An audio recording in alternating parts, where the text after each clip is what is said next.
اللهم صل على سيدنا شفيعنا حبيبنا مولانا محمد وبارك وسلم صلاة وسلاما عليك يا رسول الله صلى الله تعالى عليه وسلم. بسم الله الرحمن الرحيم. باب ما جاء في کفن النبی صلی اللہ علیہ وسلم. یہ باب حضور اقدس صلی اللہ علیہ وسلم کے کفن مبارک کے بارے میں ہے. حضور علیہ السلام کا کفن مبارک کیسا تھا اور آپ کے کفن مبارک میں کس طرح کے کپڑے استعمال کیے گئے تھے اور کتنے کپڑے تھے، یہ ساری باتیں یہاں پر آپ کو احادیث کریمہ میں اجمالاً بیان کی جائیں گی. اور کفن کے حوالے سے تفصیلات آپ کو پڑھنی ہے تو پھر آپ بہاری شریعت کا مطالعہ فرمائیے، وہاں آپ کو تفصیلات ملیں گی. اور اتنا سمجھ لیں کہ کفن مسنون مرد کے لیے یہ ہے کہ 3 چادریں ہوں، لفافہ، ازار اور قمیص. لفافہ، ازار اور قمیص. لفافہ تو بہت بڑی چادر ہوگی جو سر سے اوپر اور پیر کے نیچے تک ہوگی، اور قمیص سینے سے لے کر ٹخنوں کے یہ پنڈلی تک یا ٹخنوں تک ہو، اور ازار ناف سے لے کر کے پنڈلی تک. قمیص اور ازار یہ تقریباً قریب ہوتے ہیں، سمجھے آپ. اس کی دیگر تشریحات بھی ہیں، سر سے لے کر پنڈلی تک یا ٹخنے تک اس کو بھی قمیص، اس طرح کی چادر ہو یہ بھی قمیص ہے. تو اس میں کمی بیشی تھوڑی موڑی ہو سکتی ہے. البتہ لفافہ جو ہو کسی قدر بڑا ہونا چاہیے تاکہ سر کی جانب سے باندھنے میں اور پیر کے نیچے باندھنے میں آسانی رہے. اور اچھے قسم کے کپڑے ہوں. اچھے سے مراد یہ ہے کہ سفید کپڑے ہوں، معطر کپڑے ہوں، صاف ستھرے ہوں، ان کے اندر بدبو نہ آ رہی ہو، گندے نہ ہوں، دھونی وغیرہ دے دی جائے یا خوشبو وغیرہ لگا لی جائے، اور اسراف سے بچا جائے.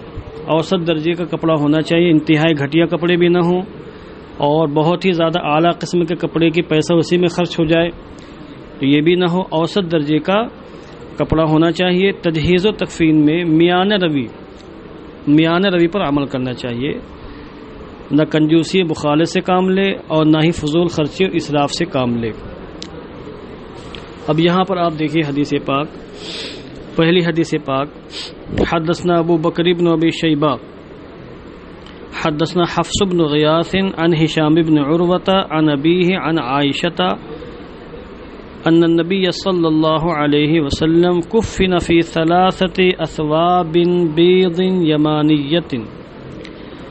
حضرت سیدتنا عائشہ صدیقہ رضی اللہ تبارک و تعالی عنہا سے مروی ہے کہ نبی پاک صاحب لولاک صلی اللہ تعالی علیہ وسلم کو 3 سفید یمنی کپڑوں میں کفن دیا گیا. 3 سفید خوبصورت یمنی کپڑوں میں کفن دیا گیا. بیضا کی جمع بیض ہے اور ابیض کی جمع بھی بیض ہے. یمانیہ منصوب ہے یمن کی جانب، یمان اور یمن. یمانیہ یمان کی جانب. یمن کو یمان بھی کہا جاتا ہے، یمن تو کہا ہی جاتا ہے. تو حضور علیہ السلام کو یمن کی چادریں اور یمن کے بنے ہوئے کپڑے بہت پسند تھے. اور ایک تو یہ کہ حضور کو پسند تھے. پسند کیوں تھے؟ وجہ یہ تھی کہ یمن میں کپڑے وغیرہ عمدہ قسم کے تیار کیے جاتے تھے، اس لیے حضور یمنی دھاری دار چادر کو بہت زیادہ محبوب رکھتے تھے. اور کثیر روایتیں اس بات پر ہیں، شاہد ہیں کہ حضور علیہ السلام یمنی چادر اوڑھا کرتے تھے. اس میں دھاریاں ہوتی تھیں، سرخ دھاریاں، سفید چادر اور اس میں سرخ دھاریاں ہوتی تھیں. ابھی حلہ کا ذکر نیچے آ رہا ہے، اس کے لیے کتب احادیث میں حلہ کا استعمال کیا گیا، لفظ حلہ کا استعمال. ابھی نیچے کی روایتوں میں لفظ حلہ آ بھی رہا ہے. تو یہاں پر یہ ہے کہ حضرت عائشہ صدیقہ سے مروی ہے کہ آقا دو عالم صلی اللہ علیہ وسلم کو یمنی 3 سفید چادروں میں 3 سفید کپڑوں میں کفن دیا گیا. لیس فیہا قمیص ولا عمامہ، اور ان کپڑوں میں قمیص نہ تھی اور نہ ہی عمامہ تھا. قمیص سے مراد الگ سے کوئی قمیص نہیں تھی جس کو باقاعدہ سلا کر پہنا جاتا ہے، حضور اقدس علیہ الصلوۃ والسلام جو قمیض زیب تن فرمائے ہوئے تھے اسی کو کفن میں بھی شامل کیا گیا، اور وہ قمیض بھی غالباً یمنی چادر کی بنی ہوئی ہوگی، تو اس کو بھی شامل کر کے آپ نے فرمایا 3 یمنی کپڑوں میں لباس، چونکہ نیچے لفظ حلہ آ رہا ہے، اور حلہ کا اطلاق جوڑے پر ہوتا ہے، 2 چادر جن میں سے ایک اوڑھی جائے اوپر اور ایک نیچے اوڑھی جائے اس کو حلہ کہا جاتا ہے، تو 2 چادر یہ ہو گئی جس میں سے ایک ازار ہو گیا اور ایک کفن وہ لفافہ اور ایک قمیص حضور کی جو خود آپ زیبتن فرمائے ہوئے تھے، تو اس طرح ملا کر کل 3 کپڑے بنتے ہیں۔ تو یہاں جس قمیص کی نفی کی گئی وہ الگ سے جو قمیص لی جاتی ہے اس کی نفی کی گئی ہے، یا یہ کہ جو سلی ہوئی قمیص ہوتی ہے اور اسپیشلی سلوائی جاتی ہیں اس کی نفی کی گئی ہے۔ جو حضور نے زیبتن فرمایا تھا قمیص، اس کی نفی مراد نہیں ہے، وہ قمیص تھی، جیسے اس سے پہلے روایتیں مذکور ہوئی ہیں کہ حضور کی قمیص اتاری نہیں گئی تھی، تو جب غسل کے وقت نہیں اتاری گئی تو کیا غسل کے بعد اتار لی جائے گی؟ اتاری گئی ہوگی نہیں۔ تو جو قمیص حضور پہنے ہوئے تھے اس قمیص کے علاوہ 2 مزید کپڑے اور لیے گئے، پھر ان میں آپ کو کفن دیا گیا، تو ملا کر کل 3 کپڑے ہوئے، اور چونکہ تینوں یمنی تھے تو اس وجہ سے یہاں پر یمانیتن کا لفظ استعمال کیا ہے حضرت عائشہ صدیقہ رضی اللہ تعالی عنہا نے۔ فقیل لعائشہ، تو حضرت عائشہ صدیقہ سے کہا گیا، انہم کانوا یزعمون، قالا یقول، اور ان کے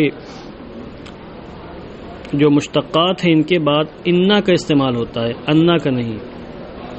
فقیل لعائشہ، تو حضرت عائشہ صدیقہ سے کہا گیا، انہم کانوا یزعمون انہ قد کان کفن فی حبرۃ۔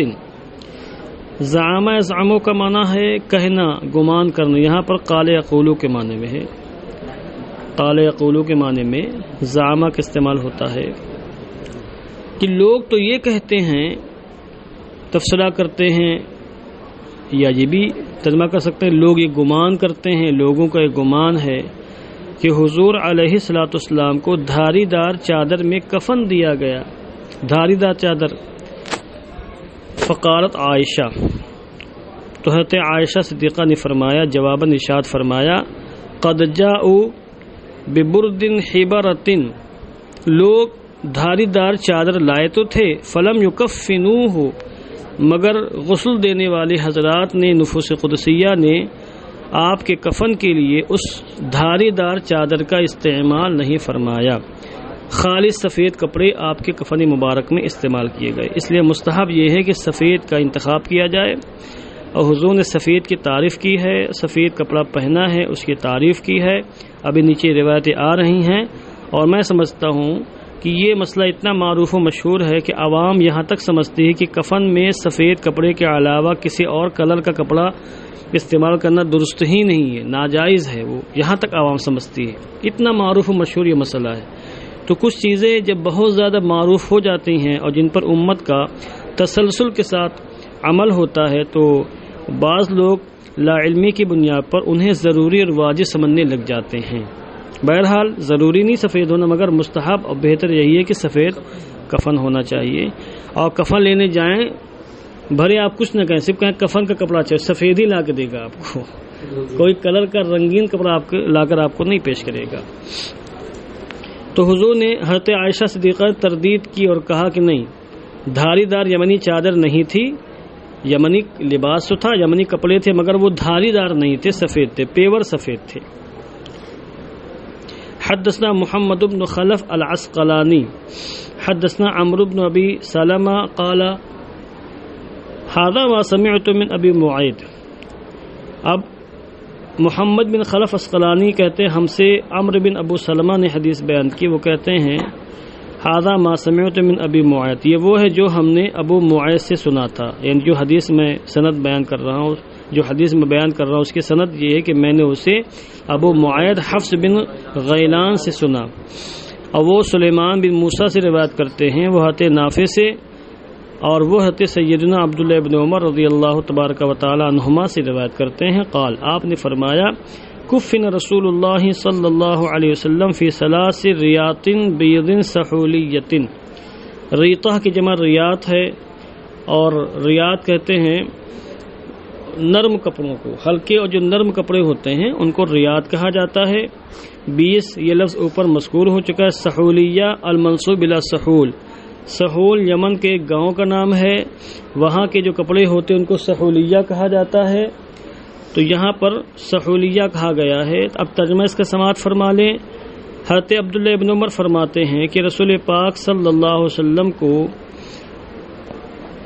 3 سفید سحولی کپڑوں میں کفن دیا گیا، 3 سفید سحولی باریک کپڑوں میں یا ملائم کپڑوں میں کفن دیا گیا۔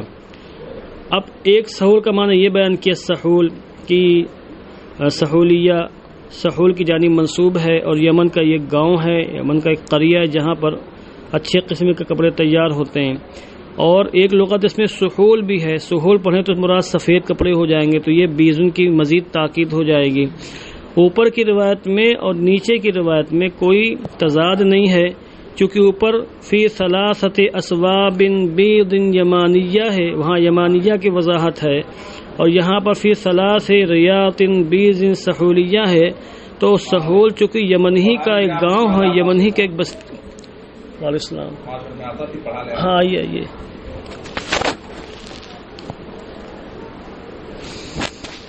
تو یہاں پر سحول فرمایا، سحولیہ فرمایا، تو اوپر چونکہ یمانیہ ہے اور سحول یمن ہی کی بستی ہے، تو لہذا دونوں میں کوئی تضاد کی بات نہیں ہے، چاہے سحولیہ کہیں تب بھی یمنی ہے، یمانیہ کہ تب بھی یمنی ہے۔ حدثنا علی بن محمد حدثنا عبد اللہ بن ادریس عن یزید بن ابی زیاد عن الحکم عن مقسم عن ابن عباس قال کفن رسول اللہ صلی اللہ علیہ وسلم فی 3 اثواب، رسول پاک صلی اللہ علیہ وسلم کو 3 کپڑوں میں کفن دیا گیا۔ اب یہاں پر مزید وضاحت ہے۔ احادیث کریمہ میں راویان حدیث نے انداز تو الگ الگ اختیار فرمایا، مگر بظاہر جو ہے ان میں کوئی تضاد نہیں ہے، اگرچہ اول وہلا میں لگتا ہے کہ تضاد ہے، مگر دیکھیں گے تو کوئی تضاد نہیں ہے۔ 3 کپڑوں میں آپ کو کفن دیا گیا۔ اب اسی سے بدل قمیصہ الذی، یا اسی کا بیان، قبض فیہ، آپ کی وہ قمیص جس میں آپ کا انتقال ہوا، وصال ہوا، وحلۃ نجرانیۃ، اور نجرانی حلہ، نجرانی حلہ، نجران ایک علاقے کا نام ہے عرب شریف میں جہاں عیسائی وغیرہ بہت زیادہ رہا کرتے تھے، اور نجرانی حلہ یعنی وہ حلہ جو نجران سے لایا گیا ہو۔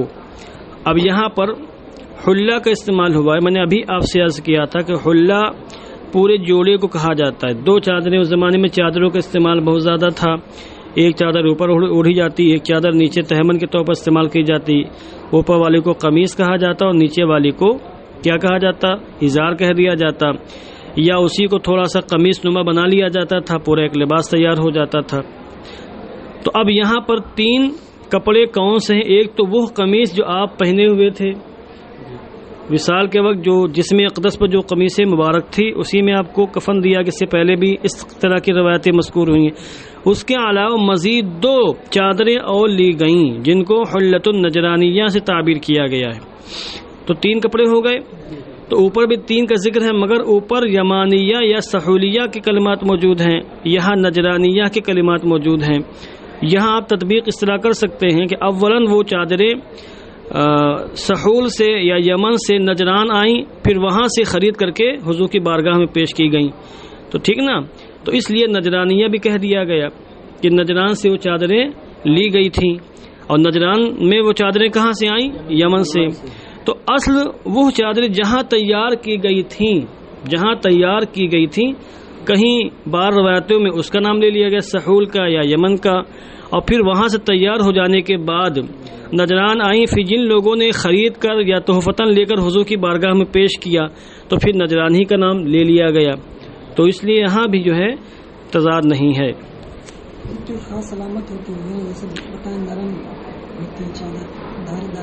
ہاں اب یہ تو دیکھنا پڑے گا، جب تک وہ چادر سامنے نہیں آئے گی کیسے پہچان پائیں گے اس کو؟ ہم نے دیکھا نہیں ہے، نہ یمن کبھی جانا ہوا ہے،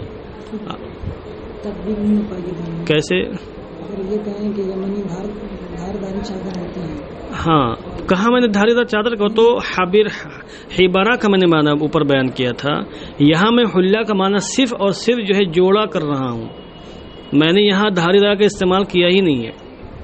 ہاں یہ الگ بات ہے کہ حلہ جو ہے عربی زبان کا لفظ ہے، اور خود احادیث کریمہ میں دھاری دار چادر کے لیے حلہ کا استعمال ہوا ہے، اور خود حضرت جابر بن سمرہ رضی اللہ تعالیٰ عنہ کی روایت ہے جس میں یہ ہے رأیت رسول اللہ صلی اللہ علیہ وسلم فی لیلۃ اضحیان وعلی حلۃ حمراء۔ سمجھے، وہاں پر حمراء سے معنی متعین ہو رہا حلہ کا، کہ میں نے حضور کو 14ویں چاند کی چاندنی میں دیکھا، آسمان پر بادل نہ تھے، ابر آلود نہ تھا، اور حضور کے جسم اقدس پر سرخ یمنی چادر تھی۔ تو اس میں شارحین فرماتے ہیں مکمل سرخ لباس نہیں تھا، حضور نے مکمل سرخ لباس نہیں استعمال فرمایا، اس میں سرخ دھاری بنی ہوئی تھی۔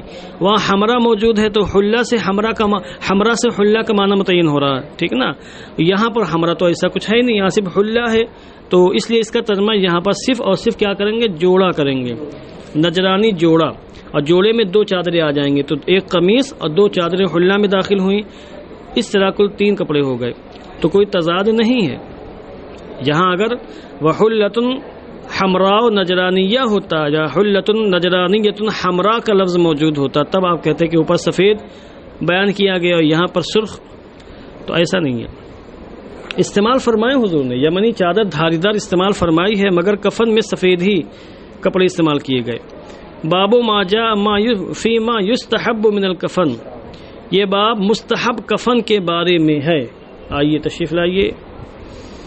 حدثنا محمد بن الصباح انبأ عبد الله بن رجاء المکی عن عبد الله بن عثمان بن خثیم عن سعید بن جبیر عن ابن عباس قال، حضرت سیدنا عبداللہ ابن عباس رضی اللہ تبارک و تعالی عنہما سے روایت ہے، مروی ہے، انہوں نے کہا قال رسول اللہ صلی اللہ علیہ وسلم خیر ثیابکم البیاض فکفنوا فیہا موتاکم والبسوہا، تمہارے کپڑوں میں سب سے بہترین کپڑے وہ ہیں جو سفید ہوں۔ بیاض کہتے ہیں سفیدی کو، یہاں مراد سفید کپڑے۔ حضور نے سفید کپڑوں کی تعریف و توصیف فرمائی ہے، اور سفید کپڑوں کا استعمال بھی کثرت کے ساتھ فرمایا ہے۔ آپ کہتے ہیں تمہارے کپڑوں میں سب سے بہترین کپڑے وہ ہیں جو سفید ہوں، فکفنوا فیہا موتاکم، تو اپنے وفات یافتہ لوگوں کو سفید کپڑوں میں کفن دیا کرو۔ یہ حکم استحبابی ہے۔ عنوان باب دیکھیں، باب ما جاء فی ما یستحب من الکفن، اسی سے واضح ہو رہا کہ یہ امر برائے ندب ہے، برائے وجوب نہیں ہے۔ سفید کفن کا ہونا مستحب ہے، واجب و ضروری نہیں ہے۔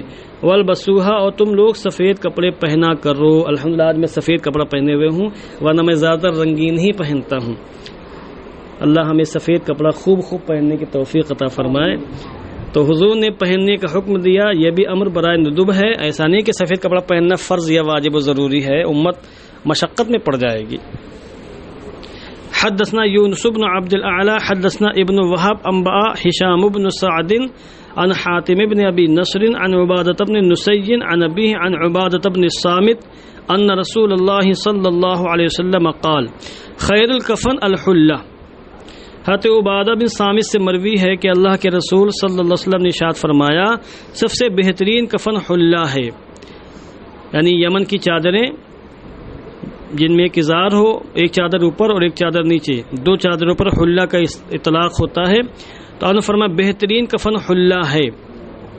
اب حلہ کو بہترین کیوں قرار دیا؟ اس لیے کہ یمن کی چادر کو حلہ کہا جاتا تھا عام طور سے، اور یمن میں اچھی قسم کی چادریں استعمال ہوتی تھیں، تو اس میں اشارہ اس بات کی جانب بھی ہے کہ اچھا قسم کا کپڑا استعمال ہو جو میڈیم ہو، بہت زیادہ اعلیٰ کوالٹی کا نہ ہو، بہت زیادہ گھٹیا بھی نہ ہو، مضبوط ہو، ٹھیک ٹھاک ہو۔ حدثنا محمد بن بشار حدثنا عمر بن یونس حدثنا اکرمۃ بن عمار۔ میں نے اس سے پہلے بھی عرض کیا کہ اکرمہ لفظ صحیح ہے، اکرمہ لفظ اس کے مقابلے میں زیادہ صحیح نہیں، اگرچہ وہ استعمال ہوا ہے مگر اکرمہ زیادہ فصیح ہے۔ عن ہشام بن حسان عن محمد بن سیرین عن ابی قتادہ قال قال رسول اللہ صلی اللہ علیہ وسلم اذا ولی احدکم اخاہ، جب تم میں سے کوئی شخص اپنے بھائی کا ولی بنے، بھائی کا ذمہ دار ہو، والی ہو، اور تجہیز و تکفین کی ذمہ داری اس کے سر عائد ہوں، کیا کرے پھر؟ بھائی سے مراد اسلامی بھائی، فلیحسن کفنہ، تو اسے چاہیے کہ اس کے کفن کو اچھا کرے، اچھا کفن دے، اور اچھا کفن دینے سے مراد یہ ہے کہ صاف ستھرا کپڑا ہو، معطر ہو، بدبودار نہ ہو، کمزور نہ ہو، پھٹا پرانا نہ ہو، میڈیم سائز کا، میڈیم قسم کا کپڑا ہو، اوسط درجے کا کپڑا ہو، اس میں اسراف نہ ہو اور نہ ہی بخالت سے کام لیا جائے. تو مراد وہی ہے. اسراف مراد نہیں ہے کہ اسے چاہیے کہ اچھا کپڑا دے تو جائے پھر وہاں پر صاحب ہم کہے لاؤ سب سے مہنگا کپڑا دکھاؤ ہم کو، کون سا تمہارے پاس ہے، وہ دکھایا پھر وہ 1000-1200-1500 روپے میٹر والا کپڑا. اس کے آگے ایک دکان اور بھی، وہاں تو 2500 3,000 5,000 روپے میٹر کپڑے ملتے ہیں. لیلن کئی ہزار کے روپے میٹر وہاں ملتے ہیں. میں گیا ہوں ایک بار لینے کے لیے. تو مراد یہاں پر یہ نہیں کہ بہت مہنگا کپڑا استعمال کیا جائے کفن میں، مراد یہ ہے کہ اچھا کپڑا ہو. اوسط درجے کا کپڑا بھی اچھا ہوتا ہے، صاف ستھرا ہو اور خوشبو سے اس کو معطر کر دیا گیا ہو. السلام علیکم ورحمۃ اللہ وبرکاتہ.